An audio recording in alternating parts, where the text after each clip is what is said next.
యేసుక్రీస్తు పేరిట శుభాభినందనాలు తెలియజేస్తాం.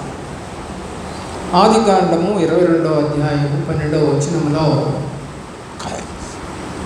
అబ్రహాం గురించి దేవుడు మాట్లాడుతూ ఉంది. ఆదికాండము 22వ అధ్యాయం 12వ వచనం.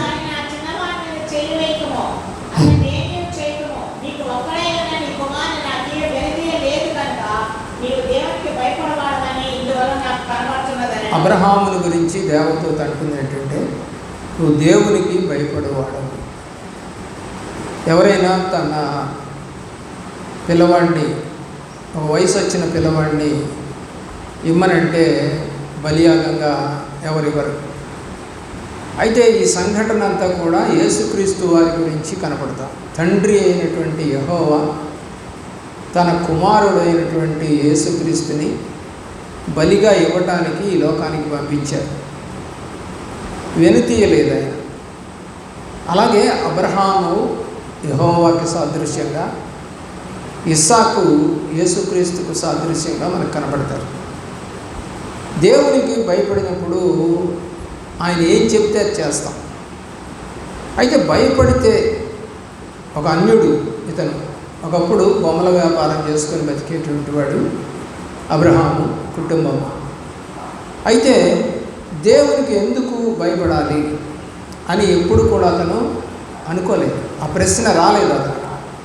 చాలామంది ఇప్పుడు ఆ మాట అంటారు, ఎందుకు మేము యేసుప్రభువుని నమ్మాలి, మేము ఎందుకు యేసుప్రభువును మొక్కాలి, మేము ఎందుకు రక్షణ పొందాలి, యేసుక్రీస్తు దేవుడిని ఎందుకు అనాలి అని అంటూ ఉంటారు. కానీ అబ్రహాము ఆ ప్రశ్నలు వేయలేదు దేవుడు. ఆయన ఎప్పుడైతే ఆయన్ని కలుసుకొని 75వ సంవత్సరంలో 12వ అధ్యాయం 1వ వచనంలో మనం చూస్తే ఆయన్ని రమ్మని పిలవగానే ఆయన వచ్చేసాడు. 12వ అధ్యాయం 7వ వచనంలో దేవుడు అతని గురించి మాట్లాడుతూ, అతనికి పిల్లలు లేరు, అతని వయసు 75 సంవత్సరాలు. కాబట్టి అతనికి సంతానము కలుగుతుంది, కనాను దేశం నేను వారికి ఇస్తాను అని చెప్పాడు. చదవండి 12:7. చాలు, సంతానమునకు, ఇంకా పిల్లలే పుట్టలేదు ఆయనకి, కానీ సంతానానికి ఇచ్చేస్తాను అంటే పిల్లలు పుడతారనే కదా అర్థం. పిల్లల ఆలోచన చేయవలసిందిగా కోరుతాను. ఎంత నమ్మకం ఉండాలి. పిల్లలు లేనటువంటి ఒక వ్యక్తికి నీ పిల్లలకు ఈ దేశాన్ని ఇస్తాను అని చెప్పినప్పుడు అతను అది నమ్మాడు. చూడండి 15వ అధ్యాయం 6వ వచనంలో, 15వ అధ్యాయము 6వ వచనంలో, ఎప్పుడైతే యెహోవాని నమ్మాడో అది అతనికి నీతిగా ఎంచబడింది. ఇంతకీ ఆయన ఎవరో తెలియదు, చెప్పాడంతే, చెబితే విన్నాడంతే. అందుకనే బైబిల్లో తోమా గురించి దేవుడు మాట్లాడుతూ, చూసి నమ్మిన వారి కన్నా చూడక నమ్మిన వారు ధన్యులు అన్నాడు.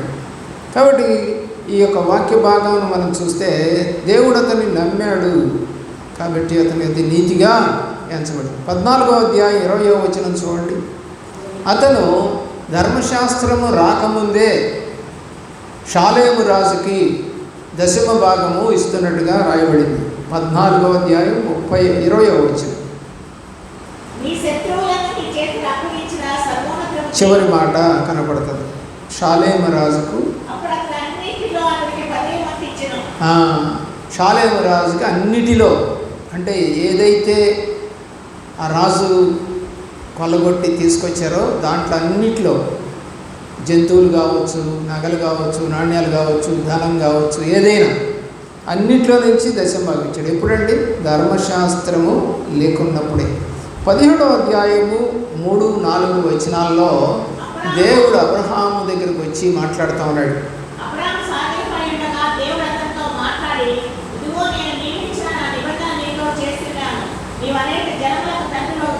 నిబంధన చేస్తున్నా నీతో, నీవు అనేక జనములకు తండ్రి అవుతావు అన్నాడు.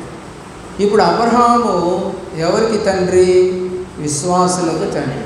అంటే దేవుణ్ణి ఎరిగినటువంటి బిడ్డలు ఎవరైతే ఉన్నారో వారందరికీ కూడా ఆయన ఎవరవుతాడంటే ఫాదర్ అవుతాడు. చూడండి దేవుని యొక్క ప్రేమలో 10వ వచనం చూడండి. సున్నతి పొందినట్టుగా మనం చూస్తా ఉన్నాం.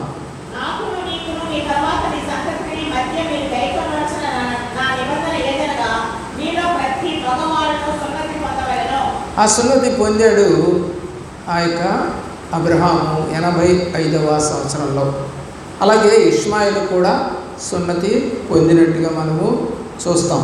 17వ అధ్యాయం 2వ వచనంలో ఇంకొక మాట అబ్రహాంతో దూత చెప్తా ఉంది.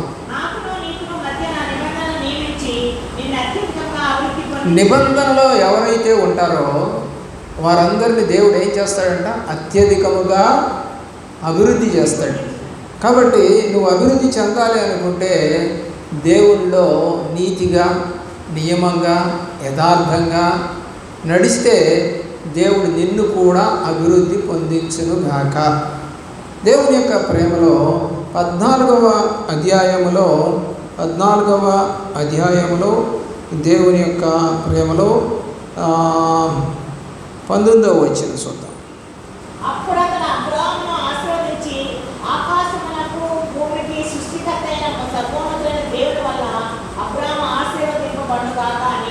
అలా కాదండి, దేవుడు వాక్యం ఏం చెప్తుందంటే అక్కడ ముసలితనంలో లోతు యొక్క భార్యను పిల్లలు తీసుకొని పోయినప్పుడు ఇతను ఆ వారితో యుద్ధం చేసి ఓడించగలుగుతాడు. ఎప్పుడండి? వృద్ధాప్యంలో కూడా. 14వ అధ్యాయంలో మనకి ఆ మాట 14వ వచనం లేదా 24వ వచనంలో కనబడుతుంది. సరే, 18వ అధ్యాయంలో కూడా మరొక మాట మనకు కనబడుతూ ఉంది. తమ్ముని కొరకు ప్రార్థన చేశాడు. అతను ఎక్కడున్నాడు? సొదొమ గొమొర్రాలో ఉన్నాడు. సొదొమ గొమొర్రాలో ఉన్నప్పుడు మరి దేవదూతలు వచ్చి సొదొమ గొమొర్రాని మేము నాశనం చేయవచ్చిమని చెప్పారు. అప్పుడు అయ్యా నీతిమంతులు ఉంటే వారిని చంపేస్తావా అని అంటే సరే రాసుకోమంటాడు దేవుడు. అక్కడ రాసుకోవటానికి 10 మంది నీతిమంతులు రారు. చివరికి అక్కడ లోతు మాత్రము నీతిమంతుడిగా కనబడతాడు. లోతును మాత్రం తప్పిస్తారు. భార్య లోకాన్ని అంటే వెనక్కి చూసి తను ఉపస్తంభం అయిపోయినట్టుగా మనకు కనబడుతుంది. ఆ తర్వాత ఏం జరిగిందో మనందరికీ తెలుసు. 18వ అధ్యాయంలో తమ్ముని కొరకు అతను ప్రార్థన చేశాడు. 19వ అధ్యాయంలో 29వ వచనంలో దేవుడు లోతును తప్పించెను అని రాశాడు. 19వ అధ్యాయం 29.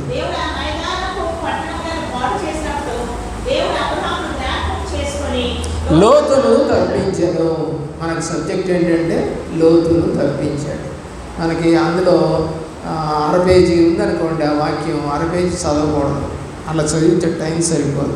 21వ అధ్యాయము 33వ వచనంలో నిత్యము ప్రార్థన చేసేటువంటి వాడు, రోజు ప్రార్థన చేయగలగటం అనేది ఒక మంచి లక్షణం. నిత్యము కూడా అతను యెహోవా పేరిట ప్రార్థన చేసేటువంటి దేవుడుగా అతను అబ్రహాము దేవుణ్ణి నమ్మాడు. 18వ వచనం కూడా చూడండి. 22వ అధ్యాయము 18వ వచనంలో ఒకడు నమ్ముటొచ్చే జనులందరికీ కూడా ఆశీర్వాదం వచ్చింది.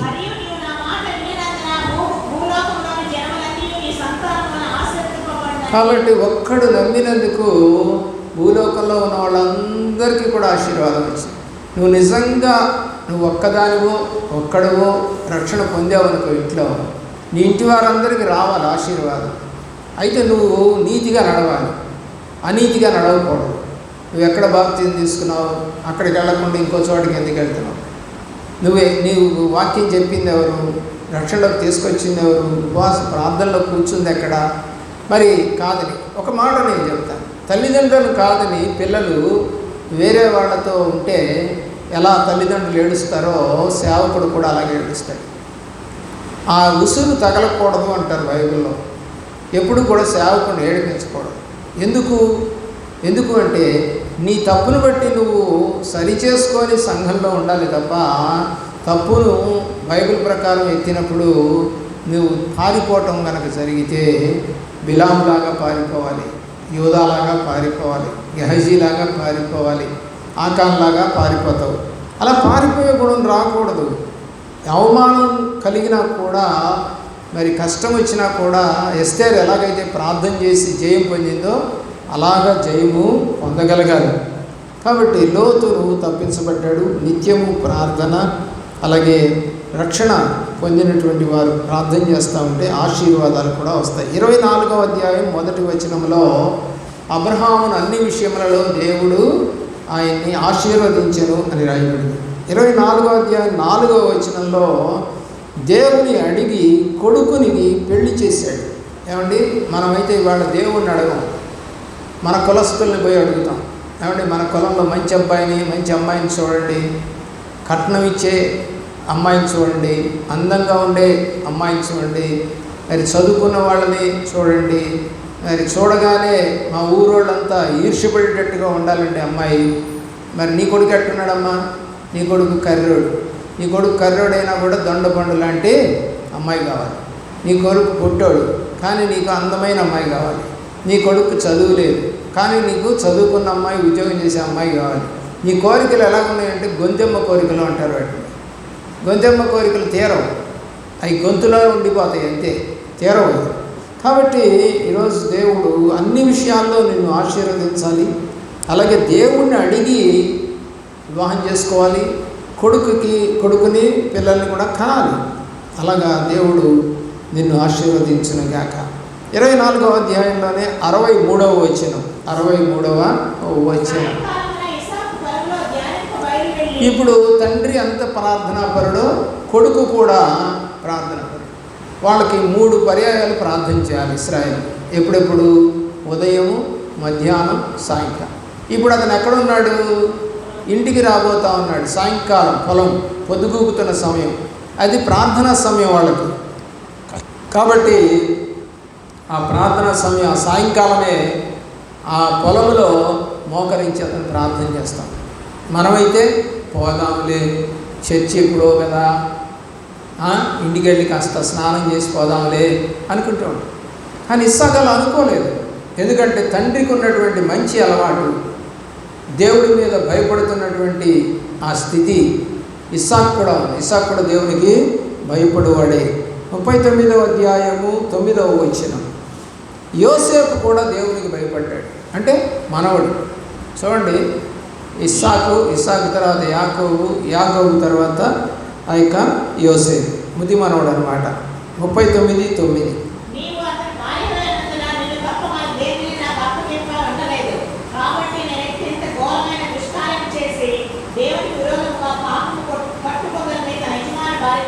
చూడండి, ఎవరికి భయపడ్డాడు? అక్కడున్న అధికారికి భయపడ్డా, దేవునికి భయపడి అమ్మా నేను ఈ చెడుతనం చెయ్యను అని ఒప్పుకున్నాడు. ఎన్ని తరాలండి ఇప్పుడు? అబ్రహాం తర్వాత ఇస్సాకు తర్వాత యాకోబు తర్వాత యోసేపు. ఇది 4వ తరం. 400 ఏళ్ళుగా కూడా ఆ ఫ్యామిలీలో ఏమి కలిగి ఉన్నారండి? దేవుని భయము, విశ్వాసము, నమ్మకము, ప్రభువుని ప్రార్థన చేస్తే మేలు జరుగుతుంది అనేటువంటి ఒక గట్టి ఫెయిత్. మరి నీకుందా? మీ అమ్మకు ఉన్నటువంటి విశ్వాసం నీకుందా? నీకున్న విశ్వాసం నీ పిల్లలకు ఉందా? విశ్వాసములో ఎదగడం అనేది ఒక గొప్ప భాగ్యం అంటాడు బైబిల్లో. కాబట్టి విశ్వాసం లేకుండా దేవునికి ఇష్టలై ఉండడం అసాధ్యమని హెబ్రీ పత్రికలో రాసినది. అలాగే 41వ అధ్యాయము 43వ వచనములో యోసేపు పరాయి దేశంలో హెచ్చించబడ్డాడు, ఐగుప్తు దేశంలో. చదవండి 41-43.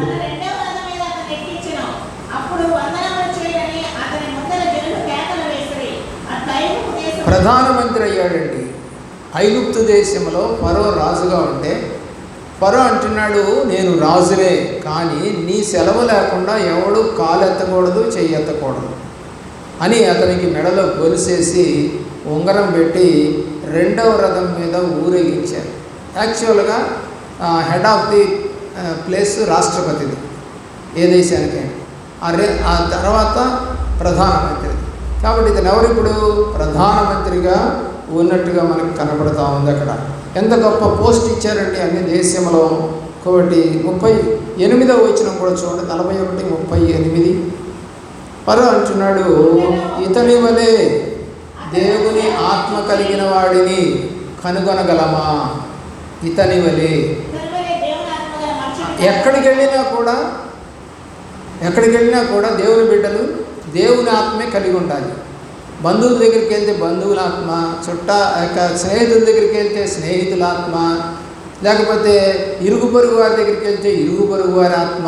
ఇలాగ ఆత్మలు మారిపోతూ ఉన్నాయి చాలామందికి ఈరోజు విశ్వాసులకి. ఒక చోట ఒక రకంగా ప్రవర్తిస్తారు, మరొక చోట మరొక రకంగా. విశ్వాసిగా కనపడరు. అక్కడ అరుస్తారు, కేకలు పెడతారు, బూతులు మాట్లాడతారు, కొట్లాడుకుంటారు, అసహించుకుంటారు, అలుగుతారు. అన్ని లక్షణాలు ఉంటున్నాయి విశ్వాసం. కానీ దేవుణ్ణి కలిగిన వారికి అవి ఉండకూడదు బైబిల్ ప్రకారం.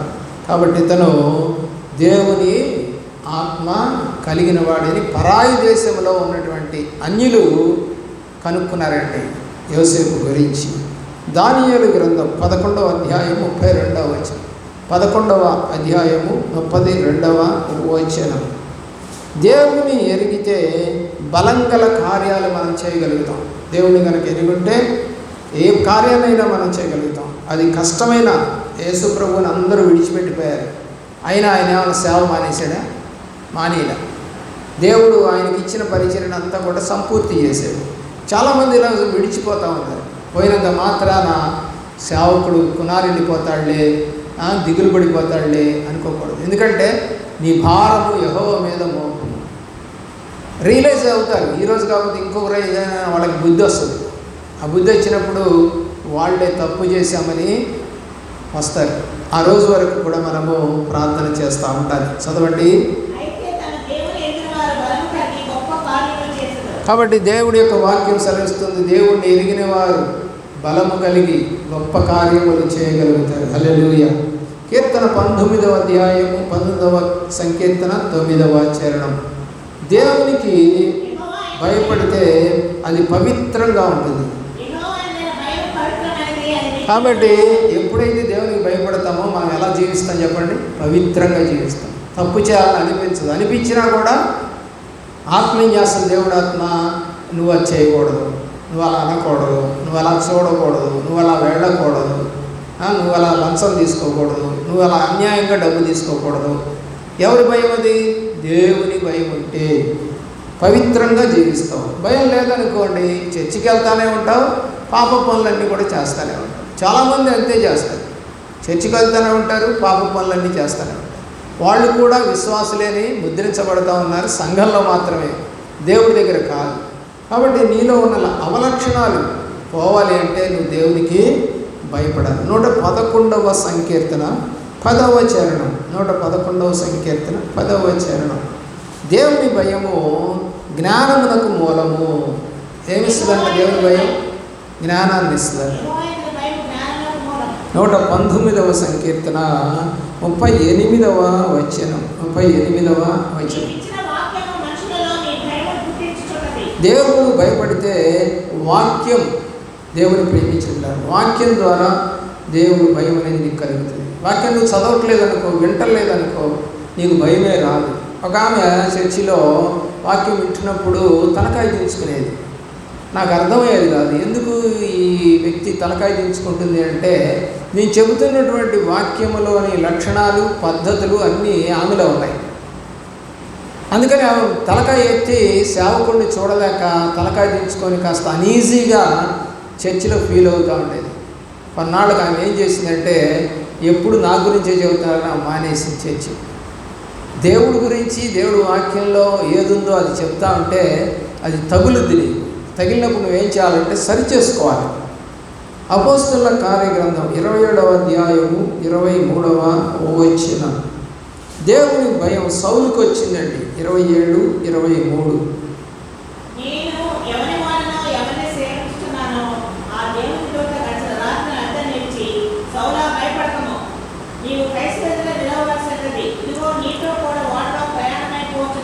కాబట్టి 9వ అధ్యాయంలో దేవుణ్ణి దర్శించినప్పుడు అతనికి వచ్చినటువంటి ఆ ఆత్మ భయపెట్టకుండా దేవుని భయంతో అతను చివరి వరకు నడిచి రోమా ప్రభుత్వంలో ఖడ్గము చేత హతసాక్షి అయినట్టుగా మనకి తెలియజేయబడతాం.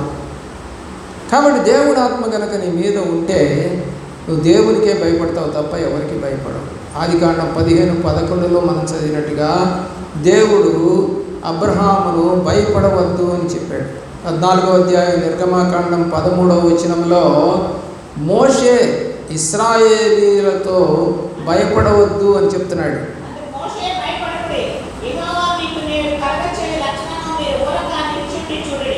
భయపడొద్దు అంటున్నాడు. 14వ వచనం అంటాడు, మన పక్షాన దేవుడే దేవుడే యుద్ధం చేస్తాడు మన పక్షాన అని చెప్తాను. భయపడొద్దు, యుద్ధం యెహోవాది అని దావీదు కూడా ఆ గొలియాతును చంపబోయే ముందు ఆ మాట చెప్తాడు. కాబట్టి యుద్ధము యెహోవాది, మన పక్షమున యుద్ధం చేస్తాడు. ఇంకా అనేకమైన మాటలు, దేవునికి భయపడవద్దు, దేవుడు భయపడితే ఏం జరుగుతుంది, దేవునికి భయపడకుండా తిరిగేవాళ్ళ బ్రతికేంటి, దేవునికి భయపడుతూ తిరిగేవాళ్ళ బ్రతికేంటో బైబిల్లో చక్కగా రాసింది. ఆకాను దేవునికి భయపడలేదు, అందుకనే శపితమైన తెచ్చుకున్నాడు. గెహజీ దేవుడికి భయపడలేదు, నయమాన్ దగ్గరికి వెళ్ళి అబద్ధవాడి తెచ్చుకున్నాడు. యూదా దేవునికి భయపడలేదు, పక్కన తిరుగుతూ కూడా ఏం తెచ్చుకున్నాడండి, దేవుని యొక్క ప్రేమలో యాజకుల దగ్గరికి వెళ్ళి 30 వెండి నాణేలు తెచ్చుకున్నాడు. బిలాము దేవునికి భయపడక మరి బాలాకు చెప్పినట్టుగా ఇశ్రాయేలుని శపించడానికి వెళతానని 2 సార్లు దేవుడిని అడిగితే దేవుడు వెళ్ళమని చెప్తే గాడిద చేత బుద్ధి చెప్పించాడు. చివరికి అతను సోదిగాడని చెప్పి చివరికి అతను ఖడ్గం చేత చంపించారని చెప్పి బైబిల్ రాస్తా ఉంది. దేవునికి భయపడకుండా తిరుగుతున్న వారు ఉన్నారు, దేవునికి భయపడుతూ శూరకార్యములు చేస్తున్నవారు ఉన్నారు, అద్భుతాలు చేస్తున్నవారు ఉన్నారు. ఇప్పటికీ కూడా అనేక చోట్ల సంఘమే లేని చోట సంఘాలు వస్తూ ఉన్నాయి, ఆత్మలే లేని చోట ఆత్మలు వస్తూ ఉన్నాయి. ప్రభువుని ప్రేమించేవారు అలవాటు చేసుకుంటున్నారు. అయితే అన్ని పాటలు వాళ్ళకి రాకపోయినా కొన్ని పాటలు వాళ్ళు నేర్చుకోగలుగుతున్నారు, ప్రార్థన నేర్చుకోగలుగుతున్నారు, రక్షణ పొందుతూ ఉన్నారు, బల్లారాధనలో పాల్గొంటూ ఉన్నారు. తమ కుటుంబం అంతా కూడా కలిసి దేవుడి సన్నిధిలో కనపడతా కూడా ఉన్నారు. అయితే వాళ్ళందరికీ యేసు ప్రభు అంటే తెలియదు కాబట్టి కొత్తలో వాళ్ళందరికీ నేర్పిస్తూ నడిపిస్తూ కష్టపడుతూ ఉన్నటువంటి సేవకులు ఉన్నారు. కష్టం లేకుండా కట్టబడిన సంఘాల్లో సర్టిఫికెట్లు తెచ్చుకొని జాబులాగా సేవక వృత్తి చేస్తున్న వారు కూడా ఉన్నారు. దేవుని యొక్క సేవ జాబు కాదు, అది డబ్బులు వస్తాయని చేసేది కాదు, నీకు పరలోకములో స్వాస్థ్యం ఉంటుంది అని నమ్మకంతో చేసేది. అలాగే వచ్చిన ఆత్మల్ని పరలోకానికి మీరు సిద్ధపరిచేటువంటి సేవకులుగా ఉండాలి. నిత్యజీవం అంటే వారికి ఏంటో తెలియచేయాలి, రుచి చూపించాలి, పరిశుద్ధత అంటే ఏంటో చెప్పాలి, ఏది చేయొచ్చో ఏది చేయకూడదో చెప్పాలి. మరి ఇంట్లో వాళ్ళు ఒప్పుకోరు కదండి అంటే ఒప్పుకోరు, అందుకే ప్రార్థన అవసరం. 18వ అధ్యాయం లూకాసు వార్తలో విసుగక ప్రార్థన చేయండి అన్నాడు మొదటి వచనంలో. 6వ వచనంలో దివారాత్రాలు ప్రార్థన చేస్తున్న వాళ్ళకి న్యాయం చేయనన్నాడు. ఇప్పుడు మరి ఇంట్లో వాళ్ళు రక్షణ పొందలేదు, మరి దివారాత్రులు ఏమైనా ప్రార్థన చేస్తావా, పిచ్చేపాటిగా కూర్చొని కబుర్లు చెబుతావా? నీ ఇంట్లో వాళ్ళకి రక్షణ లేదని నీకు తెలుసు అంటే వాళ్ళు అంటే నువ్వు పరలోకానికి పోవాలి, వాళ్ళేమి విడవబడాలా? ఎంత దౌర్భాగ్యం అండి. ఒక భార్య రక్షణ పొందింది, భర్తకు రక్షణ లేదు, భర్త కోసమని ఈమె దివారాత్రులు అయితే ప్రార్థన చేయి, విసుగక ప్రార్థన చేయి. కాబట్టి ఈ రోజున రక్షణ రాకుండా పోవడానికి గల కారణం ఏంటంటే ప్రార్థన లేకుండా పోవడం, ఒప్పుదల లేకుండా పోవడం, కన్ఫెషన్ లేదు. ఏమంటే పాపకు ఒప్పుకోవాలనేది అవసరం. బల్లారాధన తీసుకోబోయే ముందు సంఘంలో కానీ ఇతరులతో కానీ నీకు విభేదం ఉంటే వారితో సమాధానపడి రమ్మని మత్తయి సువార్త 5వ అధ్యాయంలో బలిపీఠం దగ్గర నీవు ఆహారంను వదిలిపెట్టి ముందుగా వెళ్ళి వారితో సమాధానపడి వచ్చి అప్పుడు బలి అర్పణం ప్రారంభించమన్నాడు. అంటే ఈ రోజున నిజంగా బల్లారాధన తీసుకునేవాళ్ళు అలాగ ఎవరైనా చేస్తున్నారా? సేవకుడు కూడా చెప్తున్నాడా? లేదు. ఎందుకంటే సేవకుడికి జనాభా మంది కావాలి, నిజమైన రక్షణ అవసరం లేదు, డబ్బులు కావాలి. ఎందుకంటే నలుగురు వస్తే 4 రూపాయలు వేస్తారు కాబట్టి బతకొచ్చు. అయితే నిజమైన వాక్యం చెబితేనేమో కష్టపెట్టుకుంటారు, కన్నీరు పెడతారు, బాధపడతారు, మానేస్తారని చెప్పరు ఈరోజు చాలామంది. ఎందుకంటే వారు దేవుడి మీద కాదు ఆధారపడుతూ ఉంది, మనుషుల మీద ఆధారపడుతున్నారు, డబ్బు మీద ఆధారపడుతున్నారు. మనుషుల మీద డబ్బు మీద ఎప్పుడైతే ఆధారపడతామో అది నిజమైన సేవ కాదు, ప్రభుకి ఇష్టమైన సేవ కాదు. దేవుడు అంటాడు శిష్యులను పంపించినప్పుడు, మిమ్మల్ని నేను సేవకు పంపించినప్పుడు మీకేమైనా కొదవాయనా అని అడుగుతాడు. అడిగితే ఏం కాలేదయ్యా అంటారు. అంటే ఇంటికి వెళ్ళినప్పుడు వారు భోజనం పెట్టారు, ఇంటికి వెళ్ళినప్పుడు వస్త్రాలు లేని వాళ్ళకి సేవకులకి ఏమైనా చిరిగిపోయిన వస్త్రాలు ఉన్నట్టుంటే వాళ్ళకి సేవకులకు వస్త్రాలు కొని ఇచ్చారు. కుట్టేవాళ్ళు ఉంటే కనుక కొంతమంది లేడీస్ కుట్టుతూ ఉంటారు, మిషన్ కొడతారు, వాళ్ళైతే కుట్టి ఇచ్చారు. దేవుని ప్రేమించిన పిల్లలు వాళ్ళకి ఏం కొదవ కాలేదు. అయితే వాళ్ళకంట ఒక ఇల్లు లేదు, ఒక వాకిలి లేదు, ఒక వస్తువు లేదు, ఒక వాహనం లేదు. వాళ్ళ పరిచర్య గొప్ప పరిచర్య. అలాంటి పరిచర్య, అపోస్తలుల పరిచర్య అని కొంతమంది చెప్తారు. నిజంగా అపోస్తలుల పరిచర్య చేయరు ఎవరు, ఎందుకంటే అపోస్తలు ఎవరు ఒక చోట ఉండరు. ఒకటి. రెండవది, వారు ఎక్కడ పడితే అక్కడ ప్రార్థనలు చేస్తారు. ఏ సముద్ర తీరమైనా, కొండలైనా, నదులైనా, లేకపోతే కుష్ఠరోగులైనా, అనారోగ్యస్తులైనా, జైళ్ళైనా ఏమీ ఉండదు వాడికి. ఎక్కడికైనా వెళ్ళి ప్రార్థన చేస్తారు. వాళ్ళకి ఇది కావాలి, సౌకర్యం అని కూడా అనుకోరు. కరెంట్ ఉండాలి, మైక్ ఉండాలి అని కూడా అనుకోరు. వాళ్ళ ఉద్దేశం ఆ రోజుల్లో కరెంటు లేదు, మైక్ లేదు అనుకోండి అని వాళ్ళ ఉద్దేశం ఏంటంటే, మరి నా శబ్దం ఇతరులకు వినపట్టలేదేమో అని అనుకోరా. ప్రార్థన చేస్తూ ఉంటే ఆ ప్రార్థన దేవుడు విని ఆ కష్టం ఉన్న వాళ్ళందరి దగ్గరికి ఆ వాక్యం వెళ్ళి వాటిని బాగు చేస్తాం. కాబట్టి దేవుని ప్రేమించండి ప్రియులారా. దేవుడికి ఇష్టమైన రీతిలో నడిచిన అబ్రహాము వలె, ఇస్సాకు, యాకోబు, యోసేపుల వలె మనం కూడా ఇష్టంగా దేవుడికి భయపడుతూ నడిస్తే యెహోవా భయం, యెషయా గ్రంథంలో రాశారు, యెహోవా భయము ఐశ్వర్యాన్ని కలుగజేస్తుంది. కాబట్టి నీ దుఃఖ దినాలు సమాప్తం అవ్వాలి అని అంటే నువ్వు యెహోవాకి, దేవునికి భయపడాలి. అలాంటి భయం నీకు దేవుడు కలుగజేసి నడిపించాలని ఆశపడుతూ ఉన్నాను. ఈరోజున అలాంటి భయం లేకుండా తిరుగుతున్న వారిని గురించి మీరు చూస్తూ ఉన్నారు. ఏమంటే కొంతమంది అయితే ఫోన్ చేస్తే లిఫ్ట్ కూడా చేయరండి, ఎందుకంటే మాట్లాడకూడదని ఇష్టం. కొంతమంది అయితే బ్లాక్ చేసేస్తారు, ఎందుకంటే ఆ యొక్క నెంబరు మాతో మాట్లాడకూడదు, మేము వాళ్ళతో మాట్లాడకూడదు అనుకొని తెలిసిన వాళ్ళే, సంఘస్థులే బ్లాక్లు చేసేస్తారు. ఎంత పాపం అండి అది. దేవుణ్ణి ఎరుగుండి నువ్వు పాపం చేయడానికి దేవుణ్ణి ఎరిగావా? కాబట్టి సరి చేసుకో, సమాధానపడు వారు ధన్యులు అని బైబిల్ మత్తయి సువార్త 5వ అధ్యాయంలో రాశారు. నీకు ఒకవేళ సమాధానం లేకపోతే దేవునికి ఇష్టంగా జీవించట్లేదు అని లూకా సువార్త 2వ అధ్యాయంలో దేవునికి ఇష్టమైన వారికి భూమి మీద సమాధానం కలుగునుగా కానీ దేవదూతలు చెప్తా ఉన్నాయి. కాబట్టి ఇది ఎవరికి సమాధానం కలుగుతుంది అంటే దేవునికి ఇష్టమైన వారికి. అంటే నువ్వు సమాధానం పట్టలేదు అని అంటే దేవునికి ఇష్టం కాదని అర్థం. అక్కడ ఇష్టమైన వారే సమాధాన పడతారు, ఇష్టమైన వారే క్షమించమని అడుగుతారు, ఇష్టమైన వారే తమ తప్పును ఒప్పుకుంటారు, ఇష్టమైన వారే మరొకరికి సువార్త చెబుతారు, వారిని దేవుడి దగ్గర నడిపిస్తారు. వాళ్ళకి ఏమి నేర్పాలో అవి నేర్పుతారు. పాటలు నేర్పుతారు, వాక్యం నేర్పుతారు, సాక్ష్యం నేర్పుతారు, పరిచర్య నేర్పుతారు. ఒకవేళ దేవుడికి నువ్వు భయపడలేదనుకో ఏ పని చేయాలని కూడా అనిపించదు. నిజం. ఎవరైతే దేవునికి భయపడతారో మనం పరిచర్య చేయాలి, దేవుని ఘనపరచాలి, నాకు దేవుడు మేలు చేస్తాడు. కొరింథీ పత్రికలో ఒక మాట అంటాడు పౌలు, ప్రభువునందు మీ ప్రయాస వ్యర్థము కాదని ఎరిగి ప్రభు పని చేయండి. వ్యర్థం కాదని, పరలోకంలో కూర్చబడుతుంది ధనం. ఈ భూమి మీద కూర్చబడకపోవచ్చు, కానీ పరలోకంలో నీ ధనము కూర్చబడుతుంది అని దేవుడు వాక్యం మనతో మాట్లాడతాం.